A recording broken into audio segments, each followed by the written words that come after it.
అమ్మ తత్వమును ఆలపింతుము ఆలకించరండి, అమ్మను చూడ అభయము వేడ ఆలసించకండి. తక్కిన వెల్పుల తీరు వేరు, మా తల్లి తీరు వేరు. మొక్కిన వారికి మొక్కని వారికి మోక్షమిచ్చి తీరు.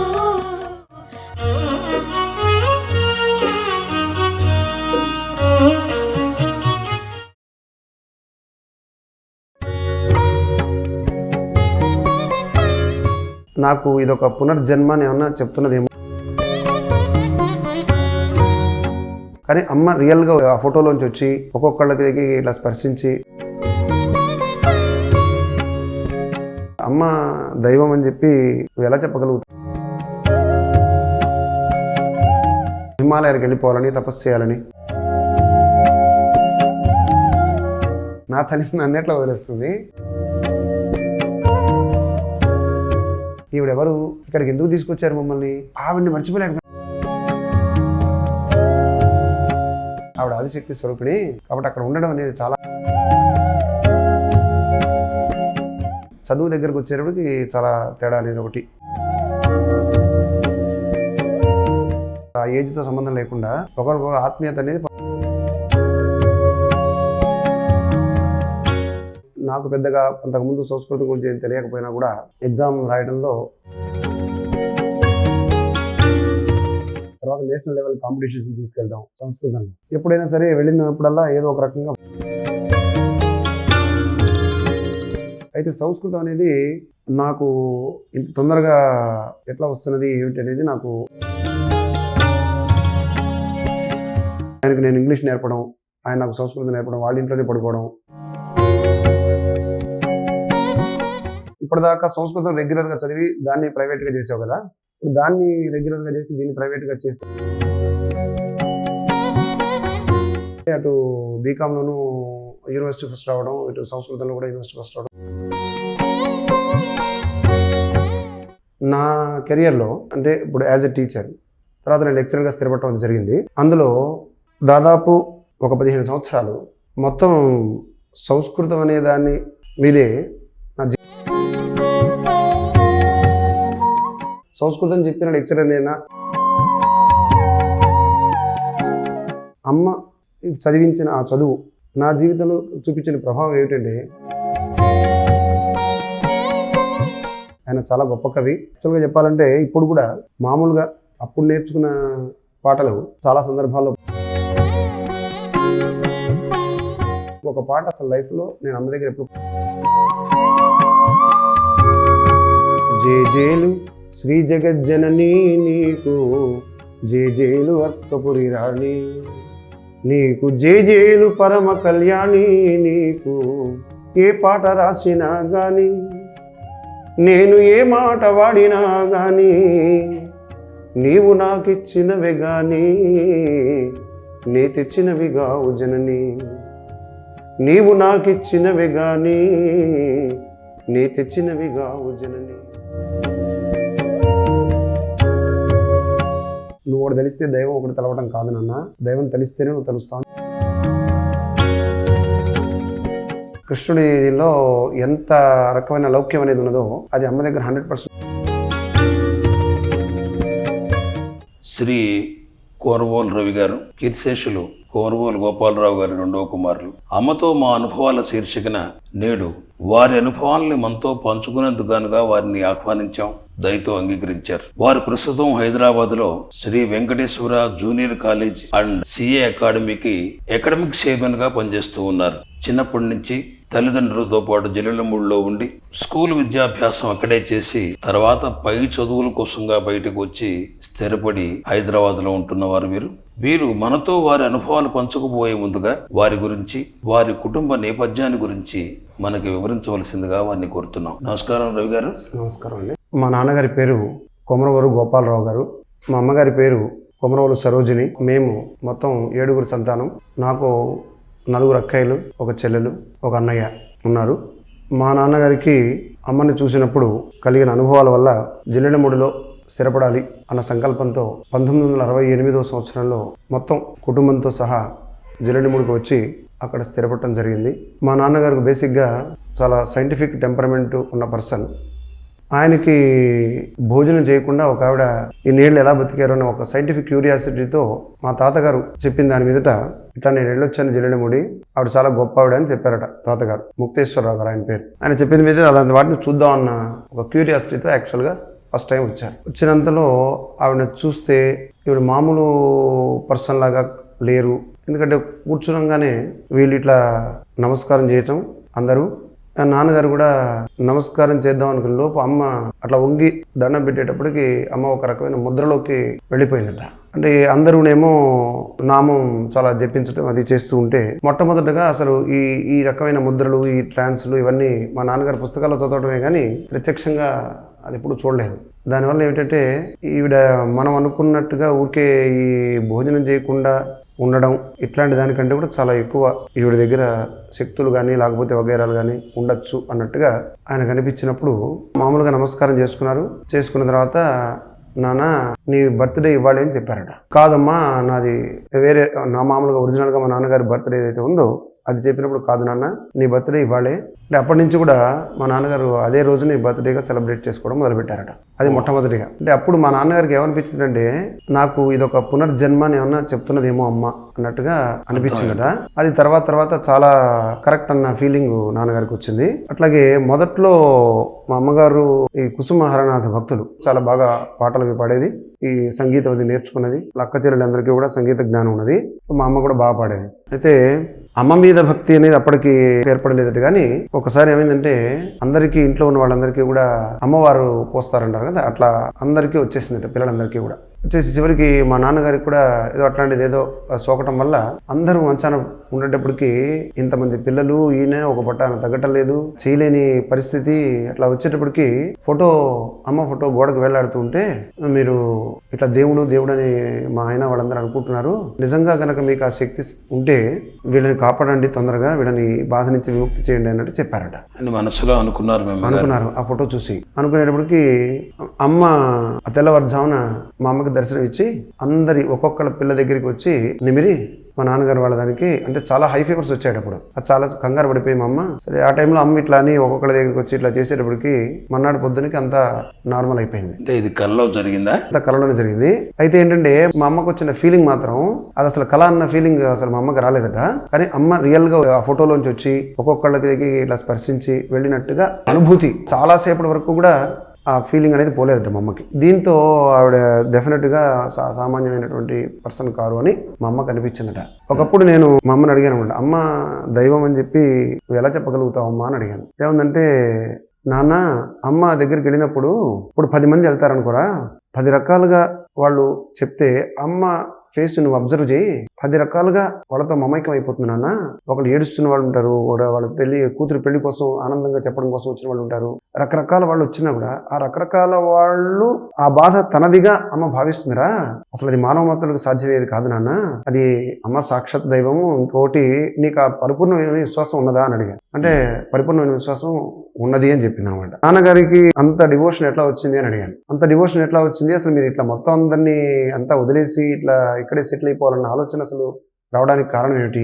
మీ నాన్నగారు ఏం చేస్తుండేవారు జిల్లెడిమూడి రాకముందు? ఆయన మైసూర్ ఇన్సెక్టిసైడ్స్ కంపెనీలో సేల్స్ మేనేజర్గా చేసేవారు. అయితే ఆయనకి ఏంటంటే బేసిక్గా చాలా వొరేషియస్ రీడర్, చాలా ఎక్స్టెన్సివ్గా చదువుతుండేవారు అనమాట బాగా. దానికి ముందు ఏమిటంటే ఆయనకి హిమాలయాలకు వెళ్ళిపోవాలని, తపస్సు చేయాలని ఇట్లాంటి ఆలోచనలు కూడా ఉండేవి బాగా. రెండవది ఓం నమ శివాయ బాగా జపిస్తుండేవారు. చాలా ఇంటెన్స్ కాన్సన్ట్రేషన్ వల్ల రకరకాల శబ్దాలు అవి వింటాం.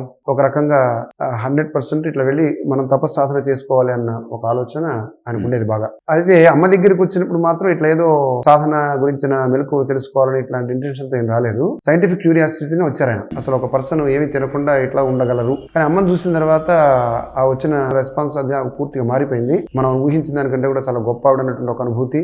రెండవది అమ్మ దగ్గరికి మాటిమాటికి రావాలనిపించడం, ఒక విధమైన మనశ్శాంతి. ఇట్లా ఈ ముద్రలు, ఈ సమాధి స్థితి ఇవన్నీ కూడా ఎక్కడ చూడని దీని ఉండడం వల్ల ఒక రకంగా బాగా ఆకర్షితులయ్యారనమాట. ఆయనకున్న ఈ ఆధ్యాత్మికమైనటువంటి ప్రవృత్తి కూడా ఉంది కాబట్టి అటువైపు బాగా ఆకర్షితులయ్యారు. నేను అమ్మగారి దగ్గరకు వచ్చింది నా 10 సంవత్సరాల వయసులో. అది కూడా ఇప్పుడు అన్నపూర్ణాలయం పక్కనే చివరి రూము ఆ ఇంట్లో. ఉన్నప్పుడు మధ్యాహ్నం పూట తీసుకెళ్ళి ఇట్లా అమ్మగారు దర్శనం ఇస్తారు అని చెప్పారు. మేము అప్పటికి మా అమ్మగారు నాన్నగారు కూడా అమ్మగారు అనేవారు కానీ అమ్మ అనేవారు కాదు, అంత చనువుగా పిలిచేవారు కాదు. అమ్మగారు వస్తారు దర్శనం ఇస్తారు అని ఏదో చెప్పారు. సరే మా అమ్మ నన్ను తీసుకెళ్ళింది, నేను అక్కడ కూర్చొని ఉన్నాను.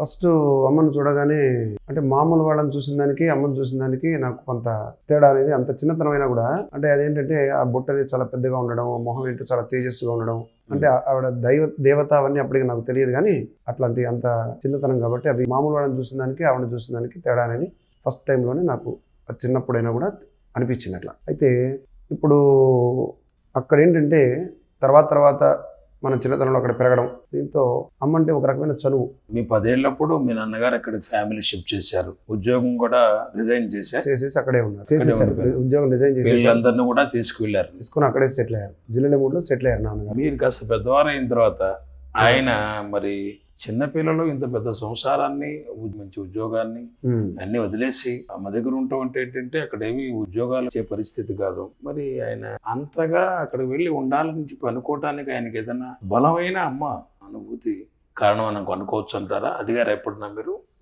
అడిగాను.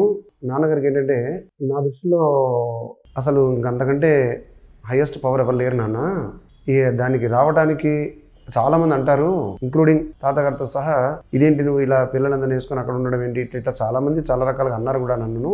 మీ తాతగారు కూడా దర్శించిన వారు ప్లస్ అనుభవం. అంటే అట్ ద సేమ్ టైం నువ్వు బాధ్యతలు వదిలేసి అక్కడ ఉండడం అనేది సరైన స్టెప్ కాదు అని చెప్పారట ఆయన కూడా. అక్కడంతా ఏం ఉండదు నాన్న, పిల్లలందరినీ పెంచి పెద్ద చేయాల్సిన రెస్పాన్సిబిలిటీ ఉంది నీకు, అట్లాంటిది నువ్వు అన్ని వదిలేస్తాను అక్కడే ఉంటానంటే ఈవెన్ బంధువుల నుంచి కూడా అట్లాంటి విమర్శలు వచ్చాయి. వచ్చినా కూడా ఏంటంటే అమ్మలో ఉన్నటువంటి దివ్యత్వం కావచ్చు, ఆయనకి ముఖ్యంగా అమ్మ అనేది ఇంకంతకంటే హైయెస్ట్ లేదు అన్నది ఆయనకి మెంటల్గా ఒక రకమైన కన్విక్షన్లోకి వచ్చేసారు. ఆయన అక్కడ సపరేట్ ఎక్స్పీరియన్సెస్ రకరకాలు ఉన్నాయి ఆయనకి. అందులో ముఖ్యంగా ఇప్పుడు సపోజ్ మా నాన్నగారికి ఒకసారి టోటల్ చేస్తే ఒక పర్టికులర్ ఫిగర్ ఏదన్నా 100 times టోటల్ చేస్తే 100 totals వస్తాయి ఆయనకి. అదొక చిత్రమైన ఇది ఉంది. దాంతో అమ్మ దగ్గరికి వెళ్ళి ఆ ప్రాబ్లం అనేది చెప్పగానే ఇంక నుంచి రావులేనన్నది. ఆ క్షణం నుంచి నేను ఒకసారి సీఏ చదువుకుంటున్న టైంలో ఏదో ఒక ఫైల్ అది తీసుకుని జిల్లెలమూడికి వెళ్ళాను. అప్పుడు నాన్నగారు ఏంటన్నా ఒకడే కష్టపడుతున్నావు, నేను కూడా చేస్తాను ఏదైనా చూడమంటే, ఇది టోటల్స్ ఏ ఉన్నాయి నాన్న అంటే, ఎందుకు నాకీ నేను చేస్తాను అని చెప్పి చేసేసి అసలు ఒక్కసారి టోటల్ చేశారు. మొత్తం 3 pages.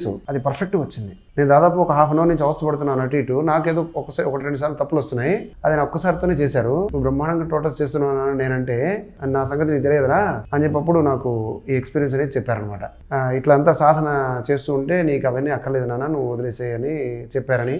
అంటే ఆయనకేంటంటే తీవ్రంగా తపస్సాధన చేయాలని బాగా ఉండేది. దాంతో అవేం అక్కర్లేదు నాన్న, నా దగ్గరికి వచ్చావు కదా, ఇంకా నేను చూసుకుంటాను అవన్నీ, నువ్వు వాటి జోలికి వెళ్ళొద్దని చెప్పారు. అప్పటి నుంచి కూడా శివ పంచాక్షరి అది చేయాలన్న ఆలోచనలు కానీ, అసలు అమ్మ ఏదన్నా ఒక నోటి వెంట చెప్పిందంటే ఇంక అసలు ఆయనకి సెకండ్ థాట్ వచ్చేది కాదట. అసలు అది మంచిగా చెడా, అమ్మ ఇక్కడికి రావాలనుకుంటున్నాను సరేనాయన అంటే వచ్చేసేయడమే తప్ప తర్వాత ఏమిటి వాళ్ళతో అసలు ఎట్లా ఉంటాము అసలు నాకు ఆలోచనలు రావురా. ఇప్పుడే కాదు, మీరు ఏంటి మీ పరిస్థితులు ఏంటి, అమ్మ ఇట్లా ఇందులో చేర్చు అందనుకోరా, ఇందులో చేర్చేస్తున్నా అంతే. పెళ్ళి ఎట్లా అవుతాయని అనుకో, పిల్లలు ఎట్లా అవుతాయి, నా రెస్పాన్సిబిలిటీ ఎట్లా అవుతుంది, నేను ఆల్రెడీ డెడికేట్ అయిపోయాను అమ్మకి. అమ్మ సకల బాధ్యతలు తీసుకుంటానని చెప్పింది నాకు. తీసుకుంటాను అమ్మ చెప్పక్కర్లేదురా, ఆటోమేటిక్ తీసుకుంటుంది. నేను నా తల్లికి ఇప్పుడు అమ్మ నా తల్లిని అనుకుంటున్నా కదా, నేను నా తల్లిని నన్ను ఎట్లా వదిలేస్తుంది, అది నా కన్విక్షన్ అమ్మ మీద. సో వీళ్ళందరికీ నాకున్న ఇప్పుడు నాతో చెప్పే ఈ రెస్పాన్సిబిలిటీస్ వగేరాలు చాలా చిన్నవనేది నేను అనుకునేది అని అప్పుడు ఇవి చెప్పేవారు అనమాట. ఎప్పుడంటే గీతలో సర్వధర్మాన్ని పరిత్యజ్య మామేకం శరణం వజ అహం త్వా సర్వపాపేభ్యం మోక్షయిష్యామి మా శుచహానందరి అని దాని ట్రాన్స్లేషన్ చెప్తుంటారు నాకు. చేసి అన్నీ కనుక పరిత్యజించి నువ్వు నిజంగా యోగక్షేమాలన్నింటినీ నేనే వహిస్తాననే సంపూర్ణ విశ్వాసంతో నా దగ్గర ఉన్నప్పుడు వాటి గురించి నీకు ఎందుకు నా చింత అని చెప్పారు. ఇదే మాట క్రీస్తు చెప్పిన మాట కూడా చెప్తుంటారు అనమాట. మీరేమిటి ఊరికే మీ కూడు గురించి గుడ్డ గురించి ఎందుకు ఎక్కువ ఆలోచిస్తారు, ఇవన్నీ కూడా ఇప్పుడు పక్షులకి ఎవరు ఆహారం పెడుతున్నారు లేకపోతే ఇంకొకరికి ఏం చేస్తున్నారు, ఇవన్నీ చూసుకునే పరమశక్తి అక్కడ ఉన్నప్పుడు ఆ శక్తి గురించి నువ్వు ముందు తపన పడితే ఇక నీ గురించిన సమస్త యోగక్షేమాలు అవే చూస్తుంది తప్ప నువ్వేదో చేయటం, నీ కర్తృత్వం ఉండడం, వీళ్ళని ఏదో ఉద్ధరించాలనుకోవడం, ఇవన్నీ కూడా మనం చేసే కంటే కూడా వాళ్ళ ద్వారా చాలా సేఫ్గా జరుగుతుంది అనేది నేను ఎప్పుడు అనుకుంటున్నామని. కాబట్టి అమ్మకి డెడికేట్ అవ్వడంలో ఉన్నంత సేఫ్టీ నాకు ఈ వేరే దీనిలో ఉండేది కాదురా. అమ్మ సేవ ఏదన్నా కావచ్చు, మీరు తింటారా తినరా వగేరాలు ఆ తల్లికి తెలియకుండా అయితే ఉండదు కదా, అమ్మకి తెలియకుండా ఏమీ జరగదు. కాబట్టి మీరు అయ్యో గుడ్డలు కట్టుకోవట్లేదు అని ఎప్పుడు బాధపడేవాడు కాదు. ఎందుకంటే నా తల్లికి అంతవరకు ఇవ్వాలనిపించింది, అంతవరకే ఇచ్చింది. చాలా చాలా అది చాలా కష్టం. అయితే ఒక పర్సనల్ ఎక్స్పీరియన్స్ కూడా చెప్దాం అనుకుంటున్నాను. అదేమిటంటే ఆ చిన్నతనంలోనే మాకు అంతకుముందు కుసుమ హరినాథ్ బాబా గారు ఆవిడ మీద ఆయన పూనతారని అట్లా ఉండేది అనమాట. కరెక్ట్గా ఒంటి మీదకి వచ్చారన్నట్టు. ఆవిడే సాక్షాత్తు కుసుమ హరినాథ్ అని వీళ్ళందరూ కాకినాడలో ఉండగా విశ్వసించేవారు. వాళ్ళ మా ఇంటికి కూడా వచ్చారు ఆవిడ. మా నాన్నగారు పిలిస్తే ఎందుకు ఆవిడంటే నాకు విపరీతమైన ఇష్టం కలిగింది అనమాట. దానికి తోడు అక్కడ ఉన్న వాళ్ళలో బాగా భజనలు అవి చేస్తున్నారు. ఆ భజనలు చేయటం హరే రామ హరే కృష్ణ భజనలు, కుసుమహరనాథ జయ అనేది సంథింగ్ అట్లా పాడుతుండేవారు వాళ్ళు బాగా. ఆ భజనలో నేను కూడా బాగా అట్రాక్ట్ అయ్యేవాడిని. అట్లా పాడుతుండడంలో ఈ అమ్మని చూసిన తర్వాత ఎందుకో నాకు మరి మధ్యాహ్నం అక్కడ పడుకొని ఉన్నాను. మా ఇంట్లో పడుకొని ఉన్నప్పుడు సమ్వేర్ ఏప్రిల్లోనో మేలో ఎప్పుడో అట్లా అక్కడ ఇసుకది వేసి చాలా హాట్గా అనిపించింది ఆ రోజు. సరే చాప వేసుకొని పడుకుందాను ఇంట్లో పడుకుంటే జిల్లెల మూడులో ఆ వచ్చిన కొత్తల్లో ఏమిటో విపరీతమైన దుఃఖం వచ్చేసి ఆ బాబా గారు ఇట్లా వదిలేశారండి మమ్మల్ని, ఇక్కడికి వచ్చావేంటి, అసలు ఇదేం ప్లేసు, ఈవిడెవరు, ఇక్కడికి ఎందుకు తీసుకొచ్చారు మమ్మల్ని, అసలు ఆవిడని మర్చిపోలేకపోయాను అనమాట. బాబా బాబా బాబా బా అని విపరీతంగా ఏడ్చేశాను. అంత చిన్నతనంలో ఆవిడ గురించి నేను ఎందుకు ఏడ్చాను అది నాకు ఇప్పుడు కూడా ఆశ్చర్యం. ఆవిడంత విపరీతంగా ఎందుకు గుర్తొచ్చారో. అయితే మా అమ్మ ఒకటి చెప్పింది అనమాట, నాన్న ఇక్కడ ఉండడం అనేది చాలా కష్టం అని నాకు బాబా గారు చెప్పారా అంటే, కుసుమహరనాథ్ ఎవరైతే నేను ఇప్పుడు చెప్తున్నాను ఆవిడ చెప్పారట, మీరు ఇట్లా శక్తి దగ్గరికి వెళుతున్నారు, ఆవిడ ఆదిశక్తి స్వరూపిణి కాబట్టి అక్కడ ఉండడం అనేది చాలా కష్టము, ఆవిడ అట్లా పిండినట్టు చేసేస్తారు, ఆవిడ అది తట్టుకోవడం చాలా కష్టం అమ్మా, కానీ మీరు అక్కడే ఉంటారు, ఆవిడే మీ యోగక్షేమాలన్నీ కూడా చూసుకుంటారు అని చెప్పడం జరిగింది. అయితే ఈ సందర్భంలో మా తల్లిదండ్రుల గురించి ఒక విశేషం అనేది నేను చెప్పాలనుకున్నా. నా కొలీగ్ ఒక ఆయన చాలా గొప్ప యోగ సాధన చేసినటువంటి ఆయన ఒక ఆయన ఉన్నారు. ఆయన ఏంటంటే ధ్యానంలో చాలా హైయెస్ట్ స్టేజ్కి వెళ్ళిన ఆయన ఒకరోజు మా ఇంటికి వచ్చి అమ్మ ఫోటో పక్కనే ఒకవైపు నాన్నది ఒకవైపు అమ్మది ఫోటోలు మా ఇంట్లో ఉండేటప్పుడు ఆయన చూసి అసలు ఎవరండి వీళ్ళిద్దరు అని చాలాసార్లు అలా చూస్తుండిపోయారు దాన్ని. అని ఎందుకండి అలా అడుగుతున్నారు నేనంటే, అందులోంచి రేస్ వచ్చేస్తున్నాయి, విపరీతమైన వాళ్ళు దివ్యలోకాల్లో ఉన్నారు వాళ్ళు, మీకు అసలు అర్థమవుతున్నదా అని అన్నారు. ఏంటండి అంత తేజస్సు ఏంటి వాళ్ళ ఫేసుల్లో అన్నట్టు అన్నారండి. నేను చాలా స్టన్ అయిపోయాను, నాకు తెలియదు కదా దాని గురించి, నిజంగా మీరు చెప్తుంటే నాకు చాలా ఆనందం వేస్తుందండి అని అన్నాను. అయ్యో వాళ్ళు మామూలు వాళ్ళు కారండి అని. ఇప్పుడు ఉన్నారు కదా ఆవిడ సాక్షాత్ రాజరాజేశ్వరి అని చెప్పారు. అమ్మ ఫోటో చూసి వీళ్ళు ఆ తల్లి దగ్గర ఉన్నట్టు చెప్పారండి ఆయన. నేను చాలా ఆశ్చర్యపోయాను అది విని. ఇప్పటిదాకా వాళ్ళు ఎవరనేది కూడా తెలియదు, కేవలం ఫోటో చూసి ఫోటోలోంచి రేస్ వచ్చేస్తున్నాయని చెప్తున్నాడు ఆయన. ఓహో వాళ్ళంతా ఉత్తమ లోకాలు వచ్చినాయి కదా అని నేను చాలా ఆనందపడిపోయాను. అలాగే ఒకసారి మా నాన్నగారు అమ్మ పోయింది, మా కొలీగ్ ఇంగ్లీష్, ఆయనకి ఎవరు చెప్పలా, ఆయన మీతో అన్నారు, నాతో అన్నారు. ఆయన గురించి నాకు ఆల్రెడీ తెలుసు కాబట్టి ఆయన యోగ శక్తులు వగేరాలన్నీ ఒక్కొక్కసారి 45 days నిద్రపోకుండా ఉంటారు. ఆయన చాలా అద్భుతమైనటువంటి పనులు చేసినటువంటి ఆయన కాబట్టి ఆయన చెప్పిన మాట మీద నాకు చాలా విశ్వాసం కలిగింది అని చాలా ఆనందం కూడా కలిగింది. మా తల్లిదండ్రులకు అంత ఉత్తమ ప్రాప్తి కలిగింది కదా, అటువంటి దివ్యమాత స్థితిలో ఉన్నారని చాలా ఆనందపడ్డాను అప్పుడు. తర్వాత ఇదొకటి తల్లిదండ్రుల విషయంలో. అమ్మగారు మా అమ్మ కుసుమహరనాథ ఎంతో, అమ్మ కూడా అంతే నాన్న, అందరూ ఒకటే, వీళ్ళల్లో ఎటువంటి తేడా లేదు. అమ్మ 100% భగవంతుడే. నేను ఎన్నోసార్లు మాకు చిన్నతనంలో తెలియకపోవడం వల్ల మీరు అమ్మ అని భగవంతుడిని ఎట్లా అంటారు, అసలు ఏమిటి అంటే మానవాకారంలో మనం చూడటం వల్ల ఈ రావణ కృష్ణుడు వగేరా ఇంప్రెషన్స్ ఆల్రెడీ పడిపోవడం వల్ల ఇట్లా ఒక ఆకారం మామూలుగా మనిషిలాగా తిరుగుతున్న వాళ్ళని పట్టుకుని వీళ్ళందరూ దేవుడు అని పిలుస్తారు, ఎట్లా దేవుతని వీళ్ళందరూ ఎట్లా కన్ఫర్మ్ చేస్తున్నారు అనేది నాకు ఆ చిన్నతనంలో తెలిసేది కాదు.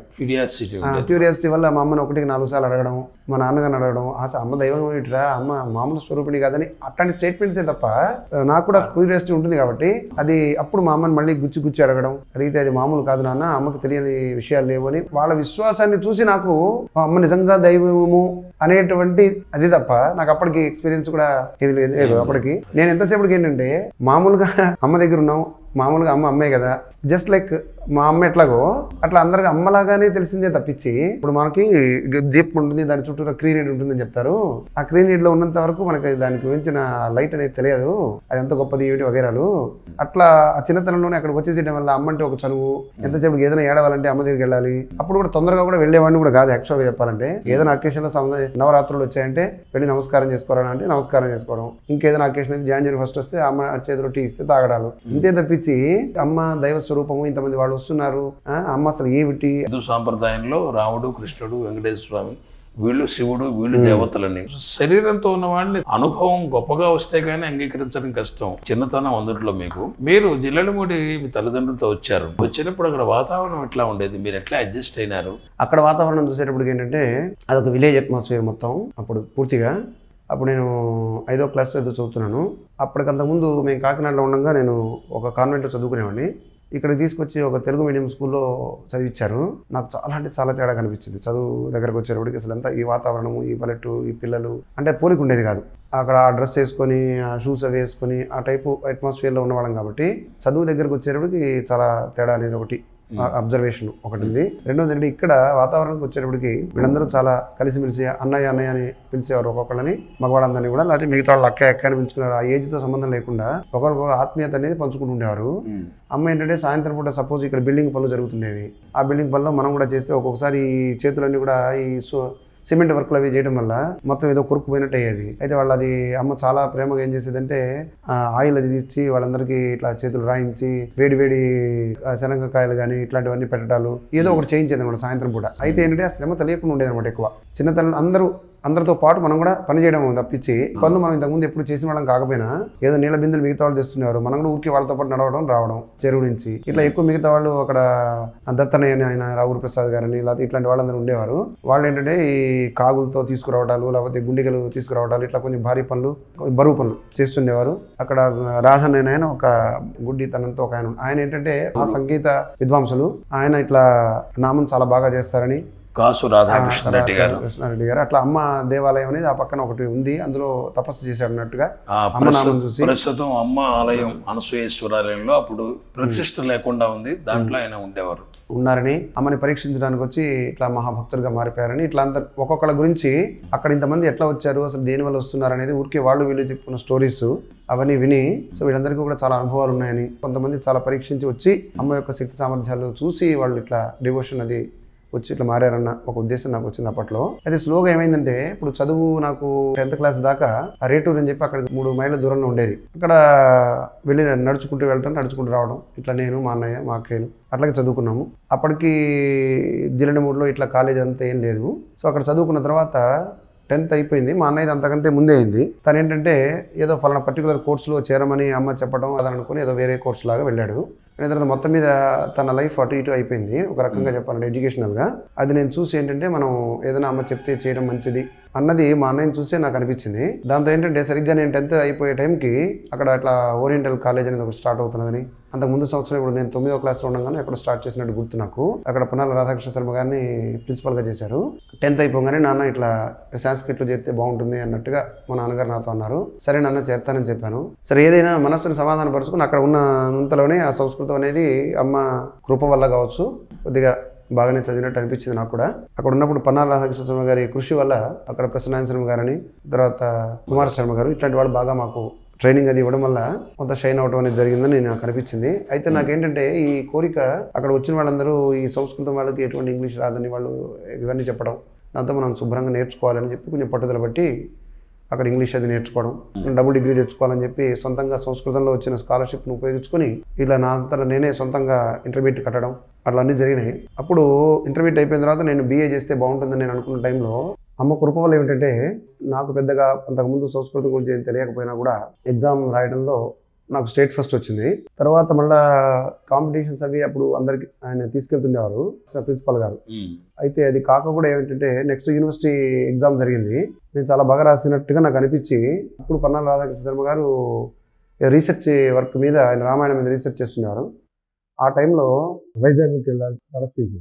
వెళ్ళిన టైంలో అక్కడ ఆయన ఉంటే నేను ఫోన్ చేశాను అనమాట. ఏమంటే నేను చాలా బాగా రాశాను, నాకు ఏమైనా యూనివర్సిటీ ఫస్ట్ వస్తే ఒకసారి కనుక్కొని చెప్పగలుగుతారా నాకని. అంటే ఆయన నిజంగా అంత బాగా రాసినట్టుగా నీకు కాన్ఫిడెన్స్ ఉందారా అని అన్నారు. 100% ఉందండి అని చెప్పి. స్టేట్ ఫస్ట్ వచ్చినప్పుడు యూనివర్సిటీ రావడానికి పెద్ద సమస్య ఉందండి, ఈ 4 యూనివర్సిటీలు ఉన్నాయి, స్టేట్ అంటే ఆల్ ఓవర్ది ఇవన్నీ దాటి కదా కాబట్టి వచ్చేస్తుంది అని చెప్పాను. వచ్చేస్తే ఆయన నా కాన్ఫిడెన్స్కి ముచ్చటపడి ఆయన వెంటనే తప్పకుండా కనుక్కుంటాను అని చెప్పి కనుక్కొని ఒక లెటర్ అది రాసి నువ్వు ఇట్లా యూనివర్సిటీలో సర్వప్రథముడుగా ఉత్తీర్ణమయ్యావు, ఇది నా హార్దిక శుభాకాంక్షలు సో అని నాకు యూనివర్సిటీ ఫస్ట్ వచ్చినట్టు మొట్టమొదటిసారి ఆయనే కన్ఫర్మ్ చేశారు. తర్వాత స్టేట్ కాంపిటీషన్స్ కి తీసుకెళ్ళడం, తర్వాత నేషనల్ లెవెల్ కాంపిటీషన్స్ కి తీసుకెళ్ళడం సంస్కృతంలో. ఎప్పుడైనా సరే వెళ్ళినప్పుడల్లా ఏదో ఒక రకంగా ఫస్ట్ సెకండ్ థర్డ్ ఏదో ఒక ప్రైజ్ మనకి రావడం అనేది జరుగుతుండేది. దానివల్ల ఆయన చాలా ఆనందపడేవారు. తీసుకెళ్ళినప్పుడు ఎవరికైనా రాక్షసున్నారు తీసుకెళ్ళినప్పుడల్లా చాలా ప్రేమగా ఆయనకి జగన్గా భయం కొంచెం ఆయన చాలా స్ట్రిక్ట్ ఉండేవారు కాలేజీ వ్యవహారాల్లో. కానీ ఇప్పుడు తీసుకెళ్ళినప్పుడు మాత్రం చాలా ప్రేమగా చూస్తుండేవారు. హైదరాబాద్ తీసుకెళ్ళినప్పుడు కానీ నిజంగా తల్లి ప్రేమ ఎట్లా ఉంటుంది అనేది ఆయన దగ్గర నేను చూశాను అనమాట. అయితే సంస్కృతం అనేది నాకు ఇంత తొందరగా ఎట్లా వస్తున్నది ఏమిటి అనేది నాకు ఒక రకంగా ఆశ్చర్యం అనిపిస్తుండేది. ఎందుకంటే నేను చదివేది చాలా తక్కువ ఉండేది, మిగతా పిల్లలకి చెప్పడం. మా నాన్నగారు కూడా నాన్న నువ్వు అట్లా అందరికి అది ఇది ఇట్లా గ్రామర్ అని అదని ఇది చెప్తుంటావు కదా. రెండోది నాకు ప్రసన్నాయన శర్మ గారు అనే ఆయనతో చాలా అంటే చాలా సాన్నిహిత్యం అనేది ఉండే అనమాట. సరిగ్గా చెప్పాలంటే ఆయనకి నేను ఇంగ్లీష్ నేర్పడం, ఆయన నాకు సంస్కృతం నేర్పడం, వాళ్ళ ఇంట్లోనే పడుకోవడం, చాలా సాన్నిహిత్యం అంటే ఒక రకంగా అది నిజంగా స్టూడెంట్ టీచర్ రిలేషన్షిప్ అంటే ఒక రకమైన ఫ్రెండ్లీ రిలేషన్ చాలా ఎక్కువైపోయింది అనమాట. ఎక్కువ రకరకాల సబ్జెక్ట్స్ నేను ఆయనతో డిస్కస్ చేయడం, ఆయన దాని వరకు ముచ్చట పట్టడం, ఆయన దగ్గర నుంచి సంస్కృతి మెళుకువలు ఎలా ఏంటి మనం పట్టు ఎలా సాధించాలి ఇలాంటి రహస్యాలు ఆయన దగ్గర నేను నేర్చుకోవడం. అందరూ చాలా రెస్పాన్సిబుల్గా ప్రేమగానే చెప్పేవారు. సాన్నిహిత్యం ఆయనతో ఎక్కువ ఉండేది మన బాగా నాకు. మీరు కాంపిటీషన్స్ పోయినప్పుడు కానీ వచ్చినప్పుడు కానీ ఆ రోజుల్లో అందరూ అమ్మకి చెప్పి వెళ్ళేవాళ్ళు. వచ్చిన తర్వాత అమ్మ ఎప్పుడన్నా మీ కాంపిటీషన్లో ప్రైజ్ వచ్చినప్పుడు అమ్మ మీతో ఏదైనా మాట్లాడటం కానీ చేయటం కానీ గుర్తుంటే అమ్మ దగ్గర వీళ్ళు మమ్మల్ని తీసుకెళ్లేవారు. ఇలా ఫస్ట్ వచ్చింది, సెకండ్ వచ్చింది ఇలా చెప్పి అమ్మ చాలా సంతోషపడేది ఏంటంటే అమ్మ దగ్గర కూర్చోబెట్టుకుని మనకి ఇట్లా దండది వేసి వాళ్ళ చేత ఫోటోలు తీయించి ఇవి ఉంచండి నాన్న మన దగ్గర అని తర్వాత పనికొస్తాయంటే ఈ మధ్య మన విశ్వజనని అప్పుడప్పుడు అంతకుముందు మాతృశ్రీ దానిలో పట్టం. ఇప్పుడు శ్రీమన్నారాయణ గారు అక్కడ ఉండి మీరు మా బావగారు ఇట్లా చదివారట అక్కడ, నాకు ఎంతో ఆశ్చర్యం వేస్తుంది, ఇప్పుడు చాలా మంది ఇన్స్పిరేషన్ లాగా తీసుకుంటున్నారంటే నేను ఎంతో ఆశ్చర్యపోతున్నా బావగారు అంటే. అప్పటికి మన చదువు అలా ఉందని కానీ మనం అట్లా చేసినట్టుగా అప్పుడు నాకు తెలియపోయినా కూడా ఇంకొక చిత్రం ఏంటంటే నాకు ఎప్పుడు కూడా తర్వాత సంస్కృతం చదువుతున్న రోజుల్లోనే ఇట్లా డబుల్ డిగ్రీ తీసుకోవాలని ఒక ఆలోచనతో నేను సొంతంగా ఇంటర్మీడియట్ చదివిన తర్వాత బీఏకి వచ్చాను.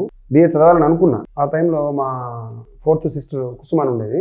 దానికి అమ్మ దయ వల్లే యాక్చువల్గా తిరుపతిలో లెక్చరర్గా, సంస్కృత లెక్చరర్గా పద్మావతి కాలేజీలో జాబ్ వచ్చినప్పుడు నేను అమ్మ దగ్గరికి వెళ్ళి అమ్మ ఇట్లా నేను బీఏ చదవాలనుకుంటున్నాను, అంటే బీకామ్స్ అయితే ఎట్లా ఉంటుందని అడిగింది. అడిగేటప్పుడు నేను సొంతంగా చదవలేనమ్మా, అదంతా కామర్స్ అకౌంట్స్ చెప్పాలని అన్నారు, నాకు ఇక్కడ ఎవరు చెప్పేవాళ్ళు లేరు కదా అన్నాను. నాన్న ఒక పని చేయి, ఇప్పుడు సంస్కృతం నువ్వు సొంతంగా రాయగలుగుతావా అని అడిగింది. రాయగలుగుతానమ్మా. నీకు ఇంకెన్న ఏళ్ళంటే ఇంకొక 2 ఏళ్ళు ఉందమ్మా సంస్కృతం అని చెప్పాను. ఇప్పటిదాకా సంస్కృతం రెగ్యులర్గా చదివి దాన్ని ప్రైవేట్గా చేసావు కదా, ఇప్పుడు దాన్ని రెగ్యులర్గా చేసి దీన్ని ప్రైవేట్గా చేస్తే ఎట్లా ఉంటుంది అని సలహా చెప్పింది. నేను చాలా ఆశ్చర్యపోయాను అనమాట. ఎంత సింపుల్గా సాల్వ్ చేసిందా ప్రాబ్లం అని అనుకోని, మరి బీకామ్ ఎట్లా అమ్మా నేను ఎట్లా చదువుతాను అని అడిగాను. అయితే ఎందుకు మా కుసుమ ఉంది కదా ఒకటి ఉంటుంది, ఇద్దరు సపరేట్గా తీసుకొని ఉండొచ్చు, హాస్పిటల్ చెప్పారు వాళ్ళు క్వార్టర్స్లో ఉంటారు, అక్కడికి నేను ఈ వెళ్ళటం అది చాలా లేట్ అయిపోయింది. అక్కడికి మొత్తం మీద ఏదో ఒక ఈవినింగ్ కాలేజీలో నాకు సీట్ సంపాదించారు. అక్కడ కూడా కొంత కష్టపడటం జరిగింది. వాళ్ళందరూ నేను ఇంగ్లీష్ మీడియం తీసుకున్నాను. వచ్చే ఆ లెక్చరర్స్ అందరూ కూడా ఈవినింగ్ కాలేజ్ అనేటప్పుడు అందరూ ఎంప్లాయీస్ ఉండి సగం చదివి సగం చదవక వాళ్ళ ఓపిక లేక. విచిత్రం ఏంటంటే మార్చిలోనేమో బీకామ్ రాస్తుండేవాడిని, సెప్టెంబర్లో సెంట్రల్లో నేను ఒక్కడిని కూర్చుని బీకామ్ ఏమో వెంకటేశ్వర యూనివర్సిటీ, సంస్కృతం ఏమో ఆంధ్ర యూనివర్సిటీ సెంటర్ ఏమో బాపట్ల. ఆ బాపట్ల సెంటర్ మొత్తంలో నేను ఒక్కడిని రాసేవాడిని సంస్కృతం. సప్లిమెంటరీకి ఎవరు లేక అది ఒకసారి నాకు పేపర్స్ కూడా రాక పొన్నూరు నుంచి పేపర్లు కూడా తీసుకొచ్చి ఇచ్చారు.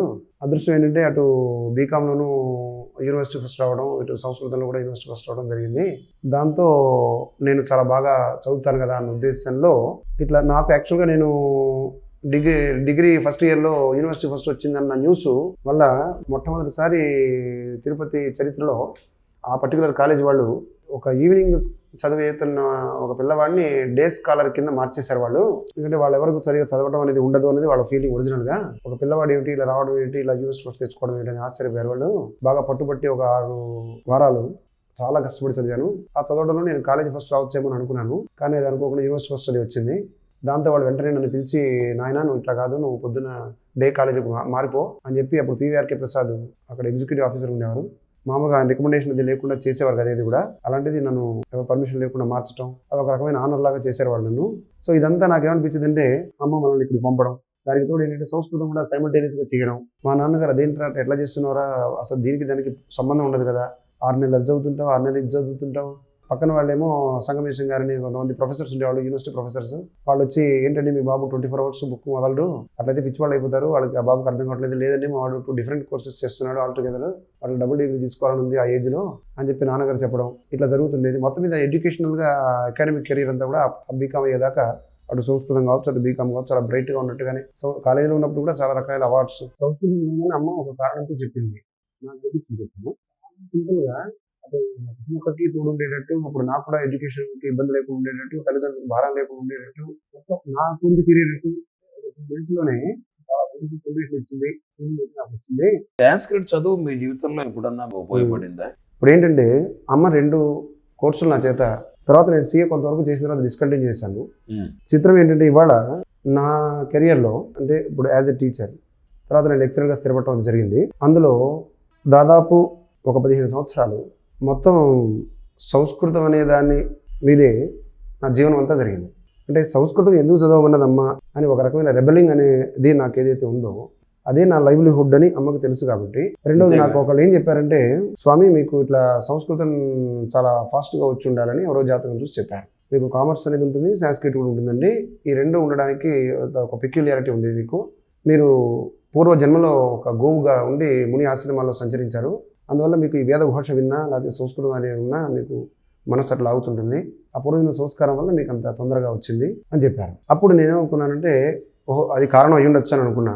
అయితే సంస్కృతం చేసినంతకాలం సంస్కృతం అనేది మనకి ఏమిటి ఉపయోగం అనేదేమో నాకు ఇప్పుడు జీవనాధారం అయింది. రెండవది ఒక రకమైన ఈవెన్ కాలేజీలో కావచ్చు ఎక్కడైనా కూడా చాలా గుడ్ విల్ అది క్రియేట్ చేయడానికి అదే కారణమైంది కరెక్ట్గా చెప్పాలంటే. తర్వాత మళ్ళీ అనుకోకుండా ఈ సిఏకి నాకు వచ్చిన నాలెడ్జ్ వల్ల మళ్ళీ నేను ఎంకామ్ అది చేయడం, ఎంకామ్ అది చేసిన తర్వాత మళ్ళీ సిఏ నాలెడ్జ్ ఏదైతే ఉన్నదో అప్పుడు నేను అది కంప్లీట్ చేసినా చేయకపోయినా అమ్మ ఆ కోర్సుకు నన్ను పంపించడం వల్ల నేను దాని మీద చేసిన కృషి అనే దానివల్లే ఇప్పుడు నేనున్న ఒక అకాడమిక్ డైరెక్టర్గా ఉన్నా. నేను ఆ సిఏ అనే దాని వైపు మళ్ళీ సంస్కృతం నుంచి నాకు మళ్ళీ ఎంకామ్ ఏంటి మళ్ళీ సిఏ ఏంటి ఏ సంబంధం లేనివన్నీ వస్తున్నాయి అని అనుకుంటే చాలా చిత్రంగా ఎన్ని రోజులు నాకు సంస్కృతంతో నా జీవనం సాగాలో అన్ని రోజులు సంస్కృతం నుంచి ఇప్పుడు ఈ రోజున నేను నిజంగా నేను సంస్కృతం చెప్పిన లెక్చరర్ నేనా అనిపించే స్టేజ్లో ఉన్నాను. ఇప్పుడు మొత్తం I'm just giving training only to CA students. అది నేను ఉన్న కాలేజ్ కూడా చాలా చిత్రంగా మారిపోయి ఏదో జూనియర్ కాలేజ్ ఉండి ఫస్ట్ ఊరికే అక్కడ జాయిన్ అయ్యి తర్వాత మళ్ళీ డిగ్రీ కాలేజ్గా ఉండి తర్వాత మళ్ళీ సిఏ అకాడమీ ఉండి సిఏ అకాడమిక్ డైరెక్టర్గా ఉండి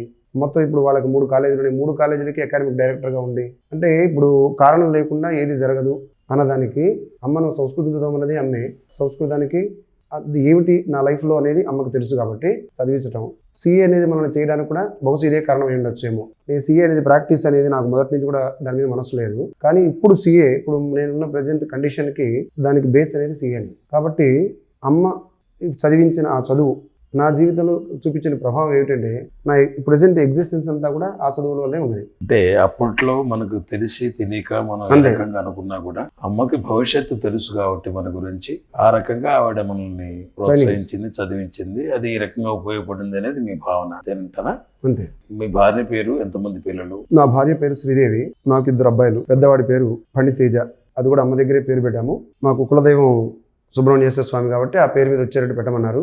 రెండో వాడి పేరు సాయి కృష్ణ, పెద్ద అబ్బాయి లాస్ట్ ఇంజనీరింగ్ చదువుతున్నాడు. రెండో వాడు ఈ మధ్యనే ఫస్ట్ ఇయర్ ఇంజనీరింగ్ లో జాయిన్ అయ్యాడు. మీరు పాటలు పాడతారని కూడా విన్నాం. స్వతహాగా మీ ఇంట్లోనే మీ అమ్మగారు మీ అందరూ పాడే కుటుంబం అని చెప్పి కూడా మీరు చెప్పారు. మీరు అమ్మను గురించిన పాటలు ఎట్లా నేర్చుకున్నారు? పాటలు ఒకటేనా, అక్కడ యాక్టివిటీస్లో ఏదన్నా పాల్గొన్నారా? ఆ నేపథ్యాన్ని గురించి కాస్త వివరించండి. పాటలు అనేది నా అంతా నేను పాడుకోవడం అనే ఒక ఇంట్రెస్ట్ తప్పించి ఒకళ్ళ కోసం పాడటం అనేది ఇప్పుడు కూడా నా మనసుకి సరిపడదు. ఎవరన్నా బలవంతం చేస్తే అసలు పాడాలనిపించదు. ఎవరన్నా పాడుతున్నప్పుడు అది విని దాన్ని నాకు నచ్చి నాకు ఎప్పుడు పాడాలనిపిస్తే అట్లా పాడటం అనేది ఒక అలవాటు. అది ఏమైందంటే నదీరా అని ఒక ఆయన అమ్మ మీద బుర్రకథ రాశారు. ఆ బుర్రకథ రాసినప్పుడు వాళ్ళు స్టేజ్ మీద చెప్పినటువంటి ఆ కథ నాకు మనసుకు బాగా హత్తుకుని ఈ పదాలు ఏమిటి, అసలు ఈ రకమైన కవిత్వం ఏమిటి, ఎంత అద్భుతంగా రాశారు, ఈయన ఎవరు అని చెప్పి ఆయన దగ్గరికి వెళ్ళటం, ఆయన అంటే చాలా ఇష్టం ఏర్పడటం, ఆయనకు కూడా స్లోగా నా మీద కూడా అటువంటి భావన కలగడం. వయసు అప్పుడు సుమారుగా ఎంత ఉంటుంది? 12 సంవత్సరాలు ఉండొచ్చు. ఆ వయసులోనే పాడుతుండేవారు మీరు? పాడుతుండేవాడిని. అయితే పాడటం అనేది ఎప్పుడు కూడా పబ్లిక్లో పాడటం అనేది ఏం లేదు.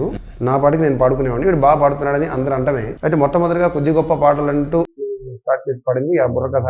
ఆయన మాకు కూడా బుర్రకథ నేర్పారు. ఆ బుర్రకథ నేర్పినప్పుడే కొద్దిగా పాటలు అనేది పాడటం. నేనేమో హాస్యానికి ఉండేవాడిని. మా ఇంకొక అక్కయ్య కుసుమ అని చెప్పి ఒక అక్కయ్య ఏమో అట్లా కథ ఏదో చెప్తారు వాళ్ళు, రాజకీయం అని. మధ్యలోనేమో వాణి, రావురి వాణి, ఆ అమ్మ ఏమో మధ్యలో కథ తంబురా పట్టుకొని తను చేసేది. సో బాగా చిన్నప్పుడు ఇవన్నీ కూడా అయినా కూడా ఏంటంటే దాని మీద ఒక ఇష్టం అనేది ఏర్పడి అది ఆ బుర్ర కథ అనేది చెప్తుండేవాళ్ళం. దానిలోంచి కొన్ని పాటలు అనేది ఆ కవిత్వంలో ఉన్న గొప్పతనం వల్ల కొంత ఉండేది. అయితే ఏంటంటే ఆయన నదీరా గారు కొంచెం నేను పాడతానని తెలిసిన తర్వాత ఎవరన్నా కొంచెం మంచి వాళ్ళు వచ్చారు, గొప్ప వాళ్ళు వచ్చారు అనగానే నన్ను మాటికి తీసుకెళ్ళటం, వాళ్ళ దగ్గర పాడించడం, ఇట్లా ఏదో నడుస్తుండేది చాలా కాలం. ఆయన చాలా గొప్ప కవి. యాక్చువల్గా చెప్పాలంటే ఇప్పుడు కూడా మామూలుగా అప్పుడు నేర్చుకున్న పాటలు చాలా సందర్భాల్లో పాడుతున్నాను.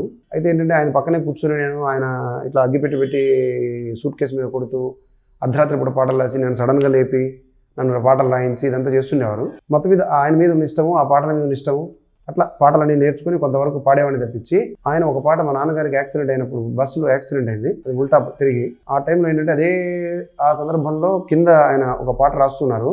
రాసి నా దగ్గర తీసుకొచ్చి ఒరే వినరా ఈ పాట, అని చెప్పి వినిపించి నువ్వు అర్జెంటుగా అమ్మ దగ్గర పాడాలని తీసుకెళ్లారు. అప్పటికప్పుడే పాడమని పట్టుబట్టాడు ఆయన. సరే అని చెప్పి అనసూయ తల్లి అనురాగవల్లి అని చెప్పి ఒక పాట పాడించారు. ఆ పాడించడంలో ఏంటంటే నేను అది అయిపోగానే అమ్మ నా వంక చూసి పక్కపక్క నవ్వుతున్నది. నవ్వి పెట్టే దండాలు గట్టెక్కే గండాలు అని ఆయన ఒక చోట రాశారు పల్లవిలో. పెట్టే దండాలు గట్టెక్కే గండాలు, పెట్టే దండాలు గట్టెక్కే గండాలు, పెట్టే దండాలు గట్టెక్కే గండాలు అని 3 సార్లు అన్నదమ్మా. ఆ తర్వాత మా నాన్నగారికి ఇక్కడ యాక్సిడెంట్ అయిందని ఇట్లా బస్సు తిరిగడం వల్ల ఆయన కూడా ఆయన చాలా సేఫ్ గా బయటపడ్డారని చెప్పింది. అప్పటి నుంచి నేను ఎప్పుడు అమ్మ దగ్గరికి వెళ్ళినా పెట్టే దండాలు గట్టెక్కే గండాలు ఆ పాట పాడు అని తప్ప ఇంకొక పాట అసలు లైఫ్ లో నేను అమ్మ దగ్గర ఎప్పుడు పాడలేదు. తర్వాత నజీరా గారు మీకు బుర్రకథతో పాటు అనేక రకాల పాటలు చిన్నప్పుడు నేర్పారన్నారు. మా కోసంగా 2-3 పాటలు మీకు గుర్తున్నవి, చిన్నప్పుడే నేర్చుకున్నవి కాస్త గుర్తొచ్చుకుని పాడి వినిపించండి. నజీరా పాటలలో సాహిత్యం అనేది ఎక్కువ ఆకర్షించడం వల్ల నేను ఆయనకి ఇక్కడ చాలా బాగుందండి ఇది, అది చాలా బాగుందండి అంటే, ఒరే సరే మిగతా అందరికీ బుర్రకథలు నేర్పుతున్నాను, నీకు కొన్ని ప్రత్యేకంగా నాకున్న అభిమానంతో అంటే నాకు ఫేవరెట్ సాంగ్స్ కొన్ని నేర్పుతాను నీకు ఒకడికి అని చెప్పి కొన్ని పాటలు అప్పటికి బుక్ రావడం ప్రింట్ అవడం ఏం లేకుండా కూడా కొన్ని పాటలు నేర్పారు ఆయన. అందులో ఆయన ఫస్ట్ ఫేవరెట్ సాంగ్ ఒకటి పాడతాను. జేజేలు శ్రీ జగజ్జనని నీకు, జేజేలు అర్కపురి రాణి నీకు, జేజేలు పరమ కళ్యాణి నీకు, జేజేలు జనని భవాని, జేజేలు శ్రీ జగజ్జనని నీకు, జేజేలు అర్కపురి రాణి నీకు, జేజేలు పరమ కళ్యాణి నీకు, జేజేలు జనని భవాని. ఏ పదము పలికింపనించి నా ఎదలోన నీ పదములుంచి, ఏ పదము పలికింపనించి నా ఎదలోన నీ పదములుంచి, పలికించితివి నీ పాట నా నోట, ఒలికించితివి తేన తేట, పలికించితివి నీ పాట నా నోట, ఒలికించితివి తేన తేట. ఏ పాట రాసినా గాని నేను ఏ మాట వాడినా గాని, ఏ పాట రాసినా గాని నేను ఏ మాట వాడినా గాని, నీవు నాకిచ్చినవే గాని నీ తెచ్చినవి గావు జనని, నీవు నాకిచ్చినవే గాని నీ తెచ్చినవి గావు జనని, జేజేలు శ్రీ జగజ్జనని నీకు, జేజేలు అర్కపురి రాణి. నా పాటల పల్లవివే నా పాలిట తల్లివివే, నా పాటల పల్లవివే నా పాలిట తల్లివివే, నిఖిల సురలు నీకు సుతులు నీ పైన నే వ్రాతువే వేల కృతులు, నిఖిల సురలు నీకు సుతులు నీ పైన నే వ్రాతువే వేల కృతులు.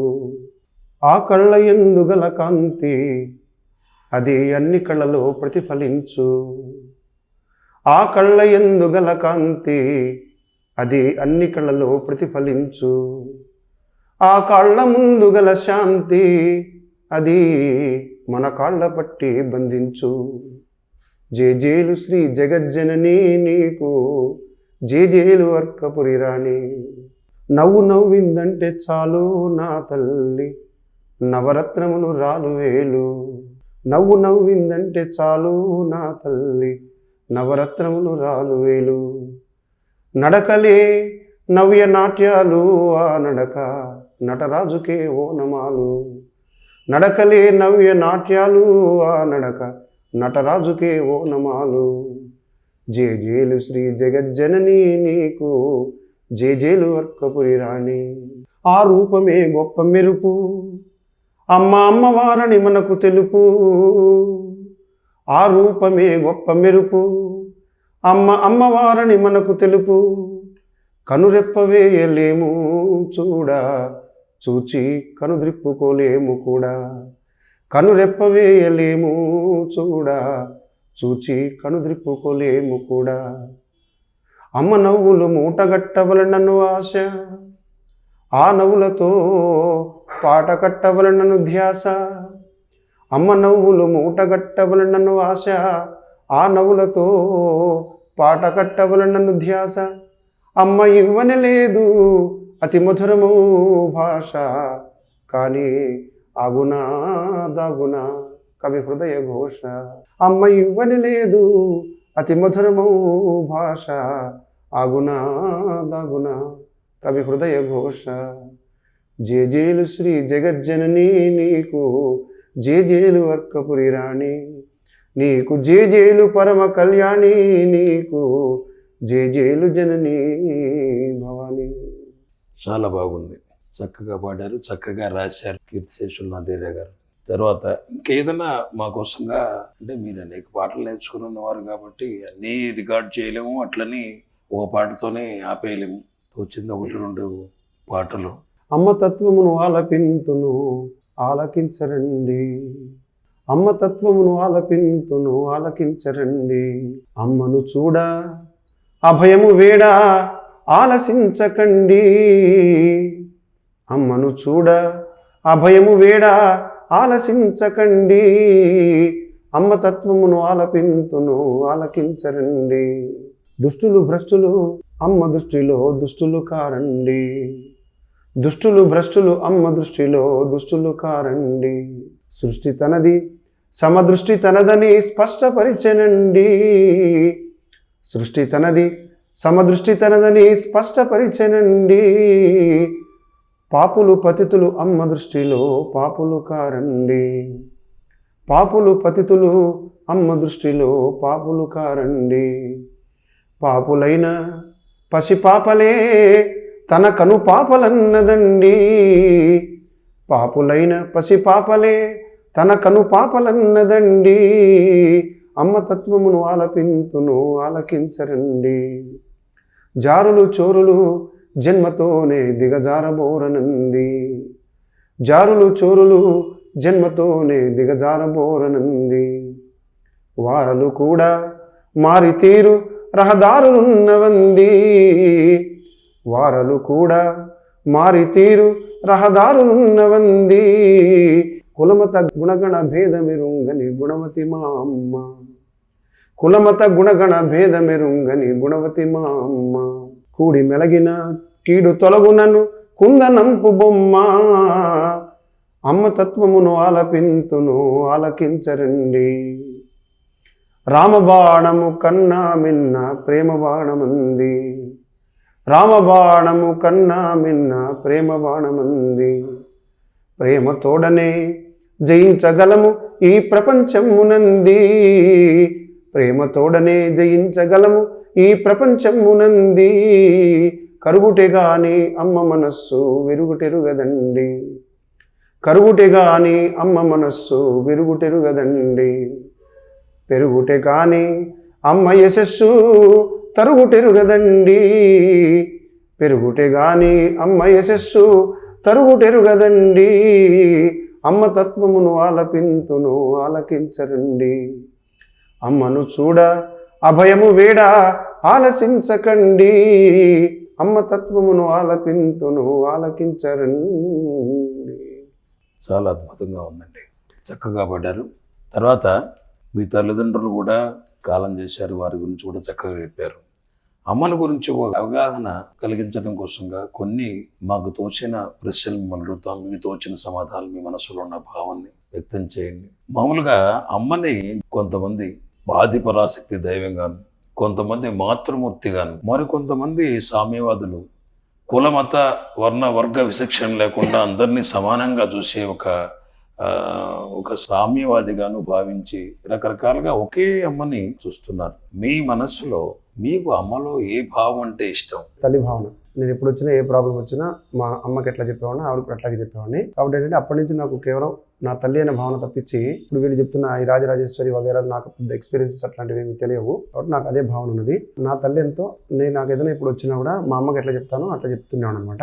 ఇప్పుడు కూడా నాకు అదే భావన ఉంది. మీకు జన్మనిచ్చిన తల్లి ఉంది, ఈవిడ జిల్లెలమ్మూడి అమ్మ కూడా అందరినీ పిల్లగా చూసే అమ్మ. ఆవిడికి ఈవిడికి ఏమన్నా తేడా మీరు ఏమైనా గమనించారా? మా సొంత తల్లి మమ్మల్ని లేకపోతే వాళ్ళ బంధుమిత్రులు వగేరాల వరకు ఆ ప్రేమ అనేది పంచడానికి నేను చూస్తున్నావాడిని. ఈ అమ్మది అట్లా ఉండేది కాదు. అంటే ఎవరు వచ్చినా కూడా అందరినీ తన సొంత బిడ్డలాగా చూస్తుంది అనమాట. అంటే నేను ఇప్పుడు ఎట్లా నా తల్లిని తల్లి అని అంటున్నాను ఆవిడని, అంటే మా అమ్మే ఆవిడ నాకే ప్రాబ్లం వచ్చినా ఆవిడతో చెప్పుకో ఫ్రీగా చెప్పొచ్చు అని నేను ఎట్లా అంటున్నాను, అట్లా ఎవరు వచ్చినా కూడా అమ్మ నాకే సొంతం అన్నట్టుగా అనమాట. అందరికీ తల్లిగా అట్లా ఉండదు. పూజలు అమ్మ చేసేవాడు. మీరు తల్లిగా భావించినా కూడా అమ్మకి నా దేవి నవరాత్రుల్లో వాటిల్లో రాజరాజేశ్వరిగా, కాళిగా, చండిగా ఇట్లాంటి పూజలు చేస్తున్నప్పుడు మీకు మనసులో ఎట్లా అనిపించేది? అమ్మ మామూలు మనం అనుకునే అమ్మ కాకుండా దైవంగా ఎస్పెషల్లీ ఎప్పుడంటే ఆ దసరాలప్పుడు వీళ్ళు చేస్తున్న పూజలకి అమ్మ ఏంటంటే ఒక రకమైన కళ్ళు మూసుకొని వాళ్ళ కిరీటం త్రిశూలం అవి ఇస్తుండేవారు. కిరీటం పెట్టి త్రిశూలం చేతికిచ్చి ఇట్లా అమ్మ చక్రవర్తి పట్టుకుని ఉండేది. అలా చూసినప్పుడు మనం అనుకునే ఏదో మన అమ్మని మనం అనుకుంటున్నాం కానీ అమ్మ ఏమన్నా దైవ స్వరూపం అన్న ఒక భావన అనమాట. అట్లా అనిపిస్తుండేది. మా అమ్మ వాక్యాలు సామాన్య మానవాలు ఆచరణ యోగ్యంగా ఉన్నాయని మీరు భావిస్తున్నారా? భావిస్తున్నాను. ఇంకా చెప్పాలంటే చాలా ప్రాక్టికల్ అని నేను అనుకోవడం. ఎట్లా అంటే అమ్మ ఏంటంటే ఇప్పుడు తృప్తి ముక్తి అని చెప్పింది. ఈ తృప్తి అనేది నిజంగా మనిషి కలిగితే అది వీళ్ళు చెప్తున్నటువంటి అంటే ఏవైతే మనకి అసంతృప్తులు లేకపోతే నిరాశలు వగైరా అవన్నీ ఉన్నాయో వాటి నుంచి మనం తప్పకుండా బయటపడతాం అనేది నా విశ్వాసం అన్నమాట. అంటే నా అనుభవం కూడా. అది ఎట్లా అంటే ఇప్పుడు లేని దాని గురించి నువ్వు ఆలోచించద్దు, ఉన్న దానిలో నువ్వు చక్కగా ఉండు అని ఇప్పుడు మాకు ఈ పిఎస్ఆర్ గారు రాసిన అనుభవాల ముట్ట అమ్మ మాటలో అందులో ఏమనుందంటే లేని దాని కొరకు పూని ఆలోచించి మనసు పాడు చేయక అనువుగాను ఉన్న దానిలోనే మిన్నగా బ్రతుకుడు అనుభవాల ముట్ట అమ్మ మాట. సో మనకేంటి count your blessings not your troubles అని సామెతలు ఏదైతే చెప్తుంటారో అదొకటి. రెండవది ఏంటంటే నాన్న ఆశ అసంతృప్తులు కలయికే జీవితం. ఈ ద్వంద్వాన్ని దాటాలంటే దానికి ఒకటే మార్గం, అదే నామం, అదే నామం, అదే నామం. సో ప్రతి వాళ్ళు కూడా ఇప్పుడు కలవు నాస్యేవ గతి రంజన అని చెప్పి నామేవ కేవలం అని చెప్పిన దానిలో ఇప్పుడు అందరూ కూడా కలియుగంలో సంతరణ ఉపాయం అనేటువంటిది నామ దీని వల్లే వస్తున్నదని చెప్తున్నారు కదా. అది చాలా సింపుల్ గా ప్రతి వాళ్ళు కూడా నాయన ఇట్లా నవగ్రహాల మీద లేదురా మనిషి బతుకనేది, యాక్చువల్ గా రాగద్వేషాలు అనే రెండింటి ఏదో ఉన్నది, ఈ రెండింటి మీదే మనకి ఆధారపడి ఉన్నది అన్నది ఒక మాట. సో ఈ రాగద్వేషాలు అనేవి మనిషి జీవితాన్ని నడిపిస్తున్నాయి. తర్వాత మనకు తృప్తి అనేది చాలా ముఖ్యము, దాని గురించి మనం ఆలోచించద్దు, మనకున్న దానిలో మనం తృప్తిగా ఉందాము. ఇవన్నీ ఇప్పుడు ఒకటి అదే సాధన చేయలేకపోయినా ఇది చేయలేకపోయినా రకరకాల ఇవి ఉంటాయి. ఉన్నప్పుడు ఏం అక్కర్లేదు నాన్న, సాధ్యమైతే సాధన చెప్పింది కాబట్టి దేని గురించి మనం బెంగపడాల్సిన అవసరం లేదు కదా. తర్వాత అమ్మ చెప్పిన దానిలో చాలా బ్యూటిఫుల్గా అనిపిస్తున్నది ఏంటంటే ఇప్పుడు దైవం నువ్వు ఒకటి తెలిస్తే దైవం ఒకటి తెలవడం కాదు నాన్న, దైవం తెలిస్తేనే నువ్వు తెలుస్తావు అని చెప్పింది. కాబట్టి సుఖానికి ఒకటే మార్గం, అన్నీ భగవంతుడే చేశాడు అనుకోవడం, మొత్తం ఆయన వదిలేసేయడం. మొత్తం నువ్వన్నా అనుకో లేదా మొత్తం భగవంతుడి మీదైనా వదిలేసాయి. ఆ విశ్వాసం ఉంటే ఆ విశ్వాసమే భగవంతుడు. రెండవది చాలా రెవల్యూషనరీగా నాకు అనిపించింది ఏంటంటే విశ్వమే దైవము. విశ్వమే దైవము అని ఒక ఎగ్జాంపుల్ ఎక్కడో చదివిన దానిలో నేను ఇప్పుడు వంకాయ ఉంది, ఈ వంకాయని మీరు వంకాయ రూపంలో ఉన్నప్పుడు ఎట్లా దైవంగా అనుకుంటున్నారు, ఆ వంకాయలో ఒక కూరగా తయారు చేసినా ఇంకోటి తయారు చేసినా అది కూడా వంకాయ కదా.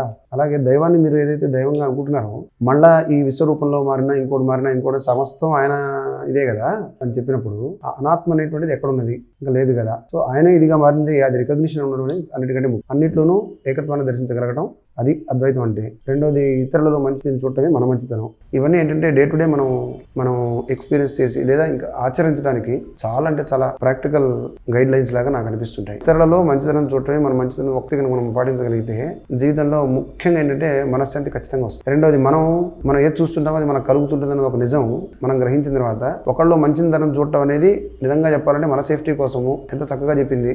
పరమహంస కాళీమాత విగ్రహంలో దైవత్వాన్ని దర్శించగలిగారు కాబట్టి ఆయన ఆటోమేటిక్గా దివ్యత్వం అనేది ఆయన నుంచి ఉద్భవిస్తున్నది.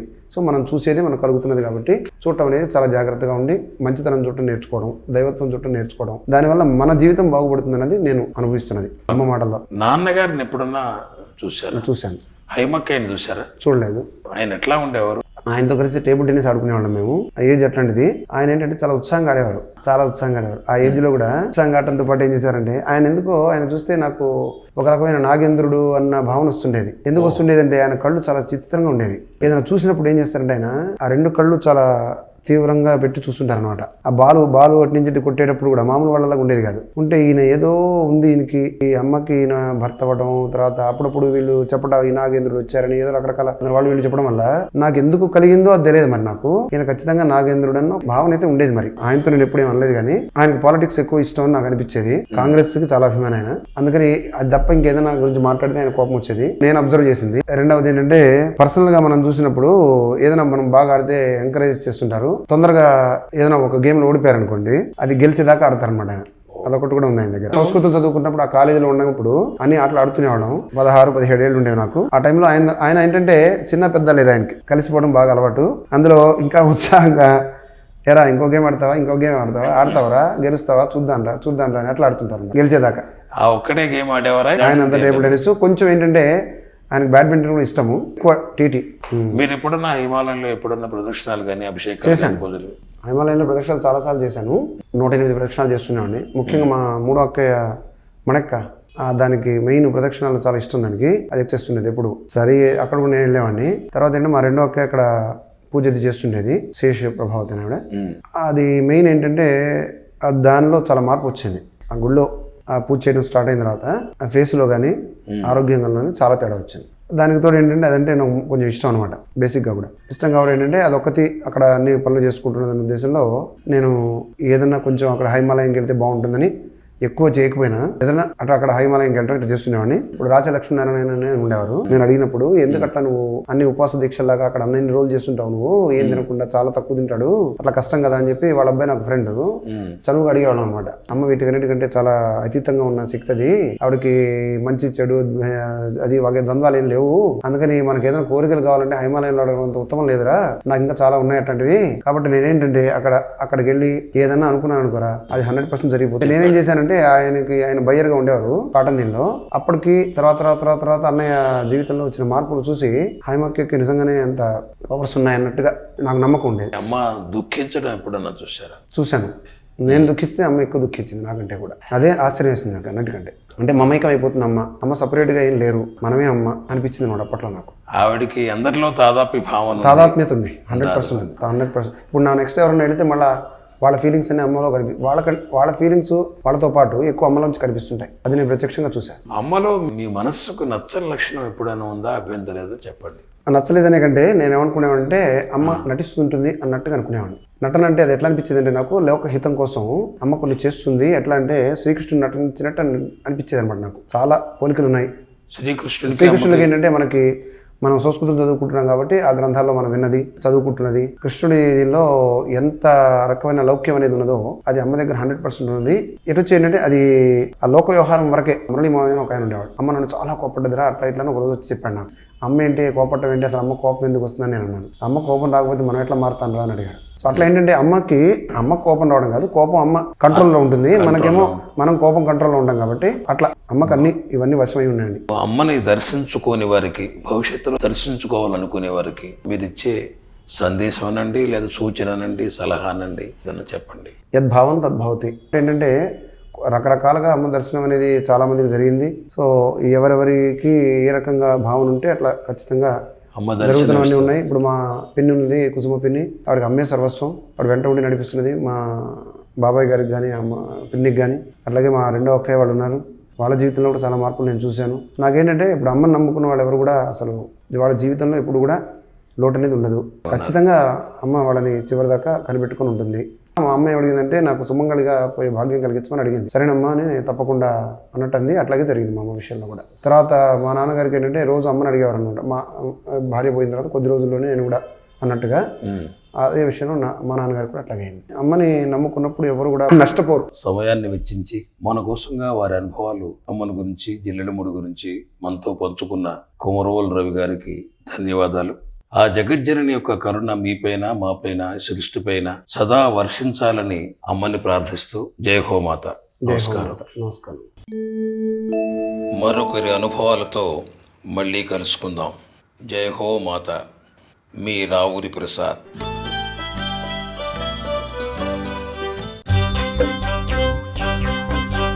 రండి రండి జిల్లెల్ల మూడి, లెండి లెండి నిద్రను వీడి, అన్నలారా రెండు కన్నులారా మీరు అమ్మను కంటారు, అమ్మవారంటారు. రండి రండి జిల్లెల్ల మూడి, లెండి లెండి నిద్రను వీడి. రండి రండి జిల్లెల్ల మూడి, లెండి లెండి నిద్రను వీడి. రండి రండి జిల్లెల్ల మూడి, లెండి లెండి నిద్రను వీడి.